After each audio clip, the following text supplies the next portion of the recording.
Your team isn't dying from a lack of capital, it's dying from an overdose of spin, and it's driving away your faithful talent and the good talent faster than a pay cut. It's the silent killer of integrity. And today we're going to talk about the antidote right here on HankGroffTV.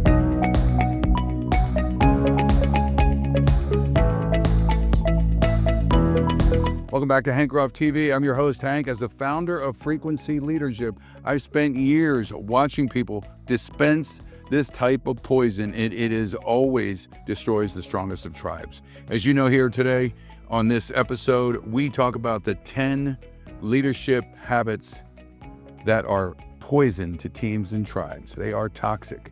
And we're going to talk about episode 5 today, and that is dishonesty and spin. Today, we are tackling that nasty habit that creates static in your signal and confusion in your ranks. And my goal today is to teach you and you how to move from the poison of spin to the antidote of integrity. Let me give you a little background on my work. As an advisor for building leaders on living the right frequency, and that's what we talk about a lot here at HankGroffTV, is finding your frequency. I've often talked about finding the right codes that allow you to tune in. I worked as a electronic technician in the military, petty officer for the U.S. Navy, and I specialized in working on sonars, radars, and technology software equipment. And I can tell you, virtually everything in this world involves frequencies and codes, especially in the military. You have secret codes, secret levels, things like that. Here's the thing. If you don't have the right codes, and if you're not on the right frequency, most things just don't work. Dishonesty or spin acts like a jammer. It disrupts the signal between the leader and the team. And that's where I see so much problems happening within business today. And that's why so much business is suffering. Let's look at our right now in the economy. And today is November 2026. And there's a 93% UBS just announced that there is a 93% chance that we're going to see a recession. I hope they're wrong. But between the tariffs, between the decisions made, and quite frankly, between, in a lot of cases, a determination that we're going to penalize other people at the expense of our own country, we may be coming down the road here for an uphill battle, difficult time. So I just want to talk today about the need for us as a nation, but the world, to rise up leaders that are going to live with integrity and honor and honesty. Where does this show up? Where does this dishonesty show up? It's not just the massive corporate scandals. It's in the daily spin. Let's face it. We see it in from pulpits to press conferences. We see it in post-game excuses why the coach didn't win, so he blames it on the referee. We see it in the lack of preparation, pointing the finger. And we see it in investor updates that hide the red ink. Let's face it, there's a lot of, and we're going to talk about that today with some of the biggest deceivers in the history of business. Agency briefings that use jargon to mass failure. It's all over the place, guys. And as someone who is trying to help leadership and men become better, and women better leaders and guides in our country and in other places around the world, I can't stress the importance of dealing with this issue. I want to share a story about someone I followed probably years ago. And I'm going to say it might have been 5 years ago. I was intrigued by the product that she had developed. She was the founder. She was the creator. Her name was Elizabeth Holmes. She was the former CEO of Theranos. And she told the world that she had produced the magic pill of laboratory testing, which would one prick of your finger of blood, and it would allow obviously it would allow one prick to check every DNA structure, the blood health, and any disease that would be inside your body. Okay. All from one little prick of a drop of blood. Okay. She lied every step of the way. And even turning into a toxic rock star. A lot of people call her. Watch this video right here where she talks, and clearly the journalist, is not deceived. Watch this interview here with Elizabeth Holmes. Basically accusing Theranos of deceptive practices. What do you think's going on here? This is what happens when you work to change things. First they think you're crazy, then they fight you, and then all of a sudden you change the world. You've said that the journal's reporting on Theranos has been erroneous and, quote, grounded in baseless assertions. The question the community has is, does this work? If you believe that it does, I'd like to hear you say, I know it does. I actually don't think that our valuation is what matters here. What matters here is the integrity of our data. As you know, Fortune went all in on the Theranos story. I think we were the first magazine to put you on the cover. So it was kind of a shock to us to discover a few weeks ago that you're really only doing one test with that pinprick. We went through these in detail, and we've seen that much of what has been written is not accurate. And there you go. What is not accurate? She just admits to it. So she, the founder, creator of this, is basically admitting to the fact that over time she was a liar. She lied every step of the way, as I said earlier. She lied to close deals. Eventually, the money was lost, the investors pulled out, and nothing was left. No one can trust her, and you can't. If you're not getting the signal, or if your frequency is not right, nobody's going to believe you're heading in the right direction. The tribe collapsed around her because the foundation was fake. What was the end result? Now she lives in jail. You can go look her up. She's living in jail because of her choices. But it's poisoned everyone around her, and that toxicity is interwoven in our society of leaders. It's, quite frankly, it's disturbing. So how do we stop this behavior from continuing like this? I believe the true purpose is found when we align with a higher standard. We've got to find in our society, around the world, a higher standard. The antidote to dishonesty is truth-telling. It's integrity. I always like to reference in my teachings here on frequency leadership that I go back to the true frequency. The way we should oscillate, the way we should vibrate is in tune and aligned with one of the most ancient and wise books of all time. This book, this handbook that I'm about to mention, has been around for a millennium. Proverbs. Let's talk about the book of Proverbs, chapter 11, verse 3, that says, the integrity of an upright guides them. The integrity of the upright guides them, but the unfaithful are destroyed by their duplicity. Double-mindedness. Book of James talk about a double-minded man is unstable in everything he does.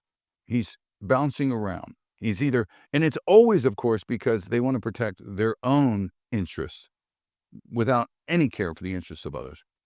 Duplicity means doubleness, trying to live on two frequencies at once, and they run into each other. It destroys you. The cure is, what I like to say, is found in another book in that ancient manuscript, and it's Ephesians 4:25. I'm going to read this to you. Therefore, each of you must put off falsehood and speak truthfully to your neighbor, for we are all members of one body.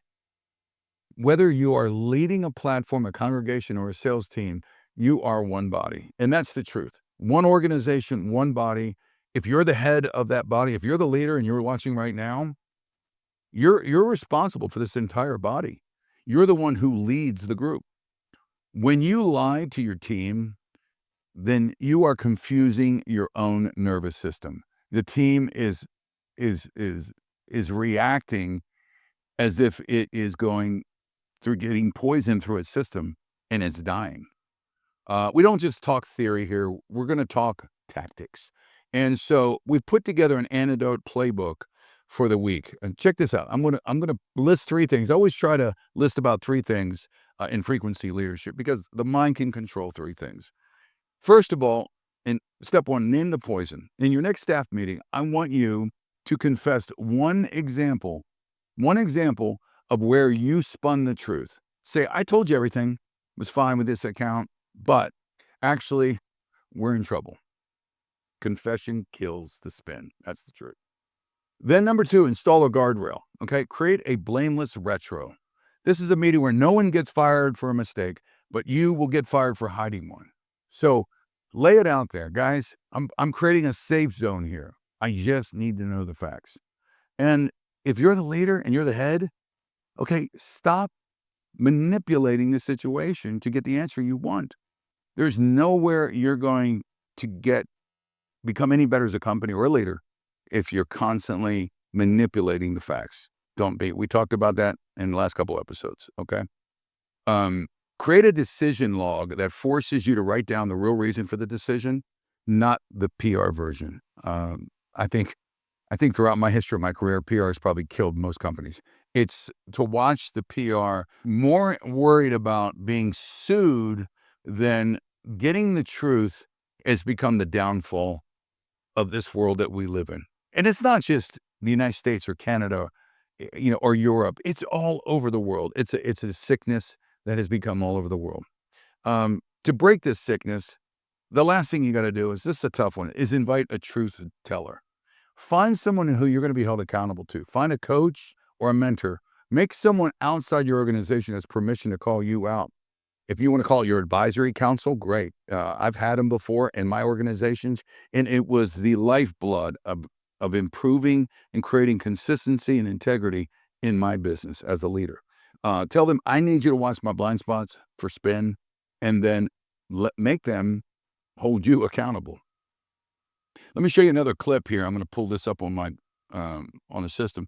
So what does a leader look like who refuses to see their mistakes and be radical in their candor to become transparent? If they refuse this, all you have to do is watch an episode years ago, not that long ago, but it was a number of years ago, of 60, I believe it was 60 Minutes, to see a man who was self-deceived. And by the way, he was my former CEO when working at ADT, Mr. Dennis Kozlowski. Watch this video here. He'd already repaid many of the loans and claimed he was simply an overworked executive who left the details for underlings to handle. I was pushing the company and growing the company and pushing all aspects of it to continue to grow. I just don't think we put enough infrastructure in place to support some of that growth. Yeah, but some of the lines got blurred. Some of the lines between what was your money, what was Tyco's money, became very fuzzy. I think I did everything accordingly to the way the programs were outlined and the way it was done by my predecessors. Was there a situation where the rules got lost? Well, as I said, we're in appeal on this, and there's also civil litigation. So at this point in time, I think we're crossing the line here. It's incredible. Now, since that time, that man has gotten out of prison. He's moved on with his life. But here go again, when having the opportunity, having the chance to be honest and having integrity, you choose the easier path. You choose the slippery road, the one that for most people, you're going to get you in trouble. It's sad. It really is. And I see this so many times when I am, when I've worked with organizations and different crews, and I've seen what happens when people refuse to just be transparent. It's not that hard to do that, but people just don't care. They don't want to make a difference with that. It really, honesty and integrity, it means putting people before yourself and making the sacrifice so that the people around you are honored and the organization is protected. It's not that difficult to do, but to change your ways, your stinking thinking, as I used to call it, takes a new form of integrity that a lot of people just don't have. I think Simon Sinek here retells the story of how great leaders react to conflict. And just listen to what he talks about right here. There's a photograph I saw, in these Kenya shootings that happened not so long ago. We had the amazing experience that a photographer happened to be in the building. Usually we see the aftermath, and here we now have photographs of the actual shooting going on. And there's one photograph that was in the New York Times that both haunted me and inspired me to this day. It haunted me and inspires me, I should say. And it's the photograph of a mother in the sound of gunshots lays herself on top of her child. And you see this picture of a mother lying on top of her child, and you realize that's what it is. That's what leadership is. That when there is danger, it's not protecting myself, but it's rather willing to put myself in harm's way to protect another. That's what eating last means. It means that I will give the very essence of life, food and water, I will give it to the person I love first so that they may live, even if it means I eat less. Oh, so true. You know, that is the epitome of a true leader who is the head and who ensures that the rest of the body can survive, even if they can't eat. Here on, on our program where we talk about leadership through HankGroffTV, the whole purpose I'm doing this is to really convey to those people out there is a different way of leadership. There is a different oscillation of a different frequency that we should all be living on. And sadly, most people just don't want to live on that frequency. They will want to live on the me. And that me-ness, me, is what has caused a sickness, like he talked about, a sickness to be in our whole society and across the world. My hope today is that you will think about, if you're a leader and you're watching your episode, I hope you think about what we talked about today. I hope you think about the way that we can rethink what it means to be a person of honor and integrity.